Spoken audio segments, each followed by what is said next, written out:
Charles, will you ride with me? Always. Where are we headed? I need someone to ride with me. Do what? Mrs. Adler? Ride with me? How about we take a ride into town? It's been ages since we spent any time together. It has. Let's go get the wagon.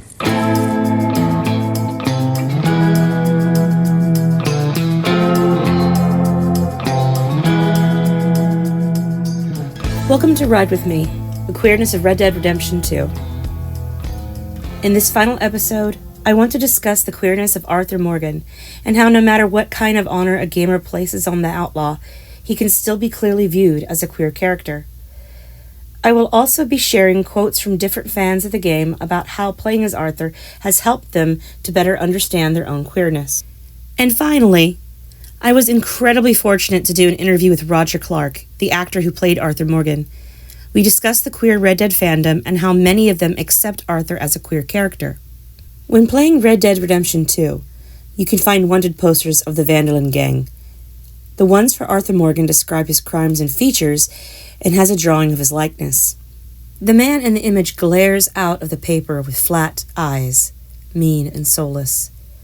This is not the Arthur Morgan that we, the gamers, have grown to love. Even if you play him with low honor, he is not the man on the wanted poster. I want to give a trigger warning for the next section. It discusses how, when playing as a low honor Arthur, you might hear him say things that are homophobic and transphobic. There are so many memes floating around about how Arthur is a baby girl. As the outlaw, we can pick berries, mushrooms, and flowers, draw pictures of cute animals, baby his horse, pet dogs, talk to cats, and make Arthur as pretty as you want. You can also choose for him to help NPCs who are coded as queer.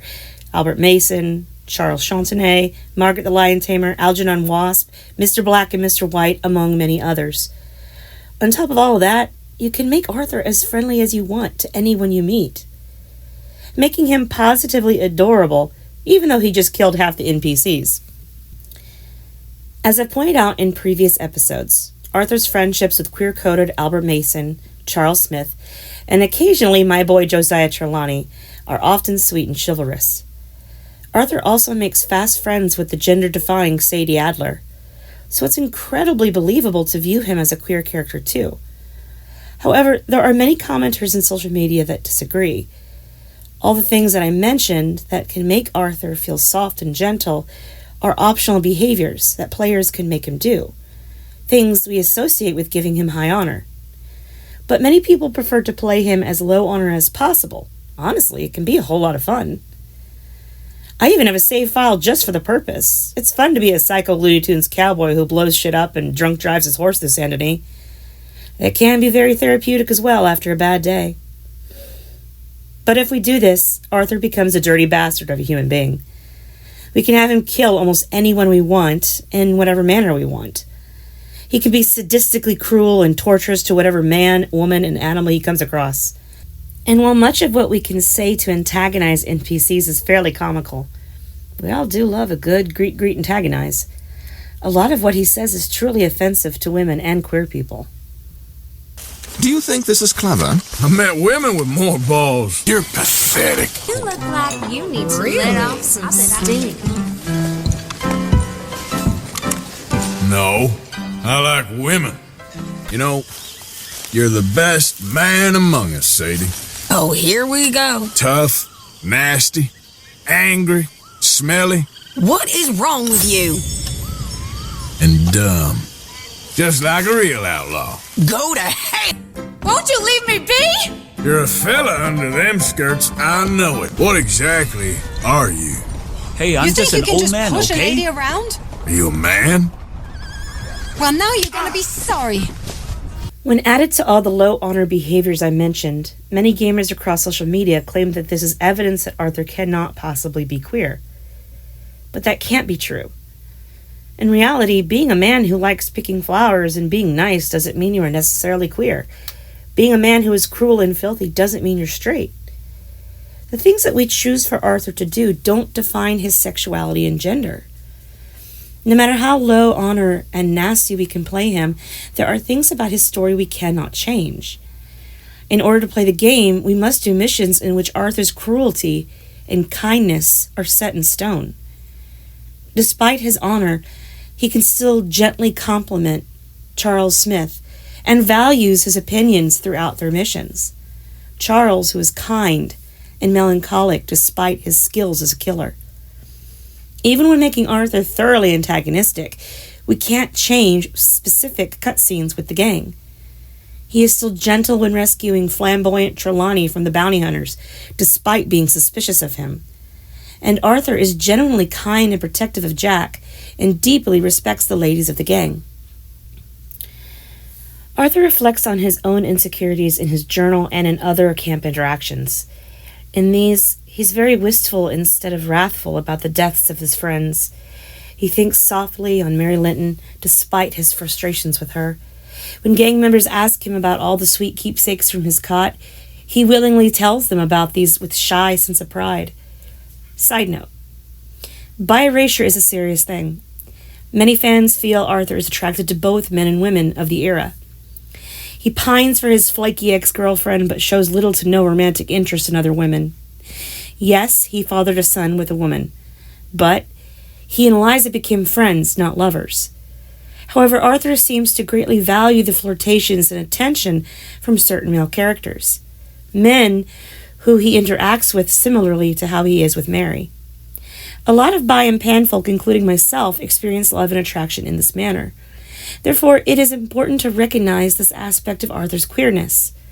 The "but he's straight because he had a girlfriend and a kid" argument doesn't work. In the linear storytelling of Red Dead Redemption 2, Arthur writes and speaks in wonder about the beauty and sadness that is his American experience. The game is a historically driven fiction that also deeply nods to famous hyper-masculine Western films. And having a snarling, bloodied baby girl for a protagonist in this genre makes it very easy to see how Arthur can be queer-coded. But there's a tendency for some gamers to play Arthur in the mid to low honor range just to protect their perspectives on manly heterosexuality. Over the years since the game's release, folk on social media have shown off how their depraved version of Arthur equates masculinity. They brag about skipping all the cutscenes that prove Arthur can be tender, and even devalue the acting and writing in those scenes as boring and non-essential to understanding the game's many themes about love and self-realization. These people harass and belittle anyone who bears a different opinion than their own. Arthur has to be their definition of manliness, and theirs alone. Anything different is gay. Gaming is for real men, and real men don't play gay games. Want proof of this perspective? Just go to Reddit. It's disgraceful. Choosing to ignore qualities about a character because you think it's too gay doesn't erase those qualities. These toxic gamers tend to be the same folk that become enraged at the historical evidence showing that most real cowboys and many outlaws were people of color or queer. In the 19th century, an outlaw was any person refusing to be under the control of lawful society. Many people went west to avoid cruel laws that were designed to villainize folk in same-sex relationships, and folk not being confined to a gender assigned at birth. Society labeled them as outlaws, equal to that of any killer, therefore someone to be feared. I am aware that Red Dead Redemption 2 has some issues when it comes to sharing its queerness.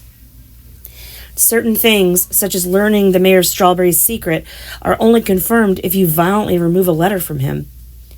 While your honor gets lower for doing this, it doesn't feel like enough of a lesson is learned.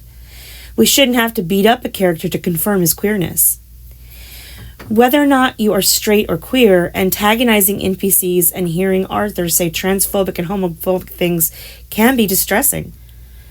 Especially when you realize that many gamers might simply take these comments as validation for their own bigotry in real life. While the Red Dead honor system is simply there to determine different endings and reactions from NPCs, it's easy to ignore. It's fun to be bad in this game. But when being bad suddenly is reminiscent of the transphobia and homophobia that we deal with in our everyday lives, it makes me wonder if we should be paying more attention to the deeper meaning of the honor system. Casually losing honor but staying above the low area is fine. And Arthur tends to not say bigoted things, but when he does sink lower, he sounds and acts more like Micah and Bill. This is something that many gamers, including myself, have noticed, and it actually appeals to our own sense of morality. We end up trying to make Arthur a little better so we don't make him into the people we fear in our real lives. But for other gamers, they take this as the appropriate way to behave. I wish there was more of a personal reaction from Arthur to becoming as bad as Micah or Bill. But it's still up to us to acknowledge what there is in the first place. All we know is that he loses honor. We don't fully get to know how this makes Arthur feel. We're allowed glimpses into this through his journals and camp interactions, but actually accessing some of these moments is optional for the player. This low honor behavior is commonly used as reasons for toxic gamers to gatekeep this game from queer folk and allies on social media. So how do I justify that the protagonist of this amazing game is queer, when players can make him a bigoted toxic male? As with reading queer history, we have to be able to recognize queerness and how people of that era actually expressed it, as well as what society at the time viewed as queer. As I've said in previous episodes, the terms used to describe LGBTQ people were very different to what they are today. And the definition of what we consider to be queer has greatly changed over the years. We must then look at how the details and stories of Red Dead Redemption 2 connect to our own experiences as queer people. But no one person expresses their queerness in the same way. We do have ownership of how we experience the past. Even in the 19th century, queer people also looked to the past for validation of their own identity and romantic relationships. They often referenced Greco-Roman terms and stories that even the most bigoted historians couldn't cover up. And evidence of this is seen throughout documented examples of terminology used by queer people to identify each other. And these terms are heard throughout Red Dead Redemption 2, which we have heavily discussed in previous episodes. We can therefore still view Arthur as a queer character, even if his low honor is there, as his behaviors mirror that of Bill Williamson, a character who poorly hides his homosexuality behind the mask of a prejudiced bully. And even though we can show clear proof of historical queerness in the game, we still have to deal with the real-life bigots and their loud and vitriolic denial of it. I adore this game. It has been a source of self-discovery and healing for me. But I am not ignorant of how Rockstar keeps their secrets, sometimes to the detriment of their fans. We don't hear anything from them confirming or denying that this is a queer game. And even though they do this for just about every theory in this game, sometimes we need that validation for more than just bragging rights. We need it to calm down the hatred flung at us from toxic gamers. This game was a massive collaborative effort between many, many writers, animators, sound effects artists, musicians, and actors who put a bit of themselves into this media. So it is believable that queer iconography, themes, language, and characters were intentionally woven into the tapestry of this game. As with relating to queerness throughout history, we connect with the queerness of Red Dead Redemption 2 as we discover it and relate it to our own lives. And as I've shown throughout this series, the hard evidence of queer stories and characters in this game is there. It's real and based on historical facts, clear dialogue, and character relationships.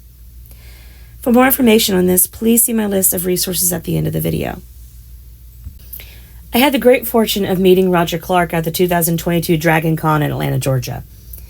At the time, in a panel, I asked him, Benjamin Byron Davis, and Rob Wiedoff a very long, muddled, and confusing question about the queerness of the game. They were so polite in their attempts to answer me, but I didn't truly get any answers. And that was my fault.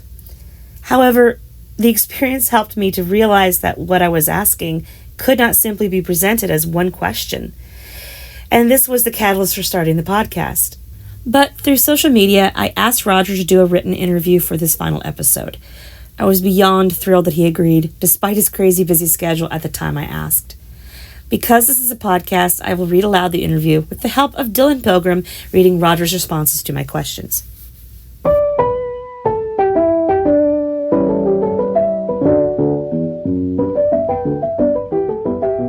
Despite portraying Arthur as a ruthless killer, you also captured his awkward gentleness and compassion.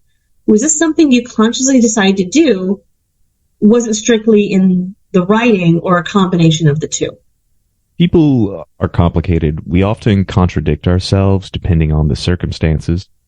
The writing helped explore this a great deal.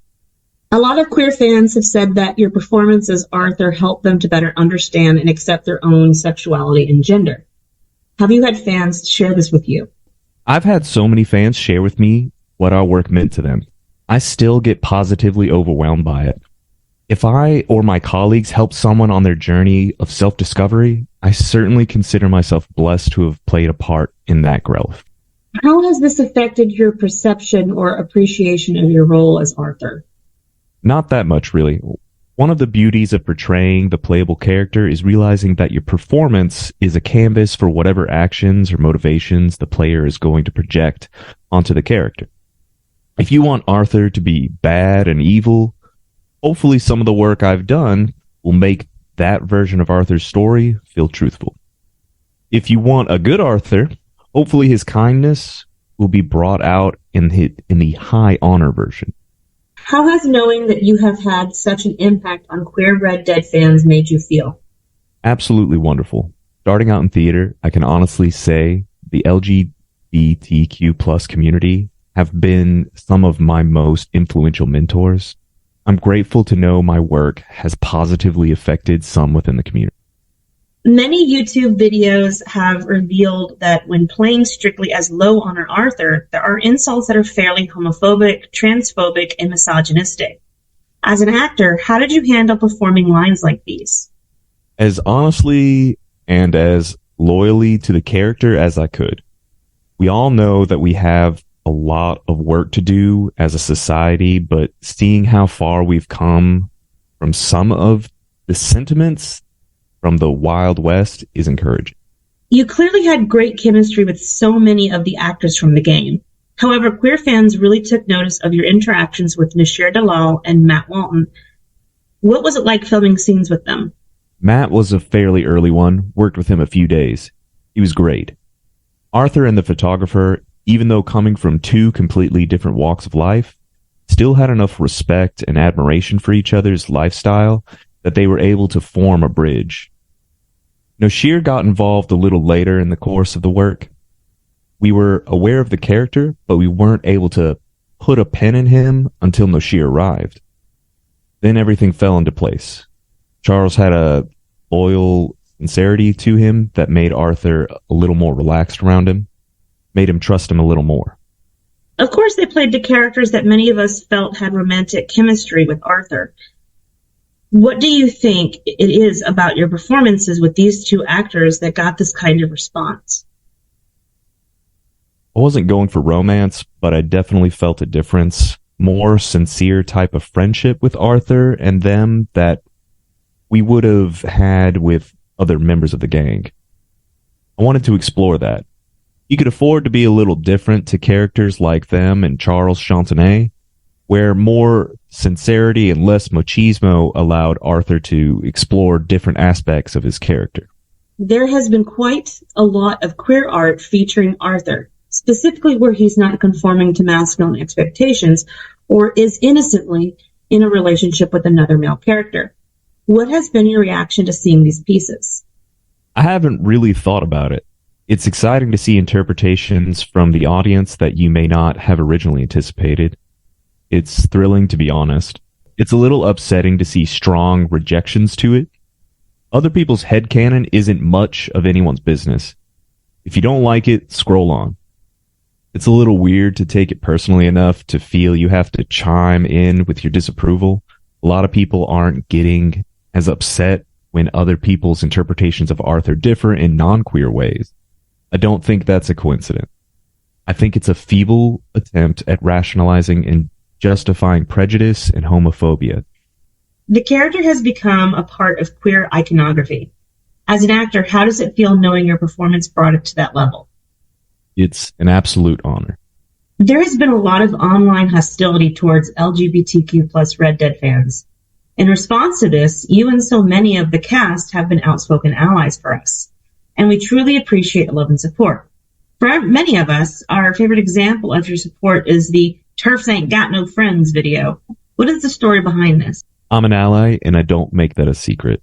But sometimes the way in which some of the community have tried to recruit me or their cause is problematic. Standing in a line to exchange money and have me say something that supports your cause as Arthur is a massive can of worms. Any and all opposed to your ideology or politics will rightfully point out that I was paid to say it. It can often do more harm than good. I try to keep Arthur inclusive and non-political. That has proven very difficult at times, but I will always shout from the rooftops that trans rights and queer rights are human rights. Thank you, big love, Outlaws for Life.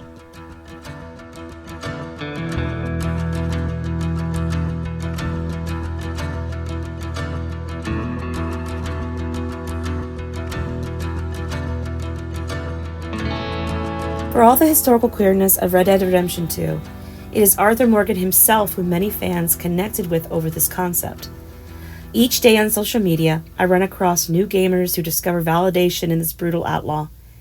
I want to finish out this final episode by sharing several perspectives on how much Arthur means to them as queer fans. From Nicola. Arthur Morgan has become a queer icon to many LGBTQ fans, with many having their own headcanons and theories surrounding his character. For me personally, Arthur represents the diversity of the sexuality spectrum. He also challenges the stereotypes that is projected onto the LGBTQ community. Not all gay or bisexual men are hyper-feminine. Gay and bi bears exist. They're out there in the world, living their lives. Being queer doesn't have a rule book. Present how you want, live how you want, love who you want. As long as you're not problematic. Be more like Arthur. Don't be a Micah. From Tony. I think Arthur Morgan, being a man who is most definitely portrayed as a person who is 100% confident in his gender, really helped me with my own gender journey. I remember early transition, I fell prey to some minor toxic masculinity. It wasn't something I was raised with, so I'm grateful it was easier to recognize in myself, but Arthur's character definitely helped. There is no one way to be a man, and his pure curiosity and how he interacts with all sorts without judging really helped me. I've never been one to judge others really, but I am my own judge, and learning to break that down while traveling through his story with him really helped me with my own inner peace and gender identity and expression. From Pseudonymous's on Tumblr. Legitimately, I think playing as him has been the final push that's made me decide to transition. From Undead Dirtboy on Tumblr. As a trans man, Arthur was a great representation of non-toxic masculinity for me. I interpret him as very MLM as well, and that was just another level I connected with him on. From Lauren. I was happy to be able to have solidarity with my bisexual identity, and to have what I interpret to be a masked character to be great representation for a bisexual man in the 1800s. And since I'm a non-binary person who's bi, who's just got a massive crush on Arthur, laughing my ass off, it's just a little different for me. And finally, from Corey Dearest on Tumblr. Red Dead Redemption 2 is such a beautifully lonesome game. Most of the main missions are about Arthur and his relationships with folks and the systems he lives in. But when you physically play the game, so much of it is experienced alone, usually in the wilderness. It's such an amazing experience being alone and queer in these woods, being able to redefine or recenter Arthur's gender and sexuality in any way you please, because it's a single-player game, there's really no one to tell you any differently. Arthur could have been born a lady, but a man in all that wilderness. He could pine for anybody he'd wish, because who's going to stop him? Even in the tragedy of his death, it'll never be from hate. A cougar will maul Arthur no matter who you imagine he lays his head by every night. He'll trip and fall off a cliff no matter what you think's between his legs. Poison berries will eat his gut no matter what you think his family looks like. There's sadness, yeah, but that sadness will never be because Arthur, or the player, is queer and somehow different or worthy of that misery. Even in death, he's buried by a man who cares for him deeply, and the clothes he chose, mourned by the folks Arthur wished to be mourned by.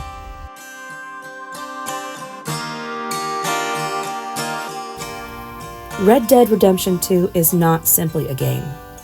It is an experience, one we discover through the brutality and gentleness of Arthur Morgan. The outlaw is a queer-coded character, because his heart and soul are laid bare by the violent but beautiful world he lives in.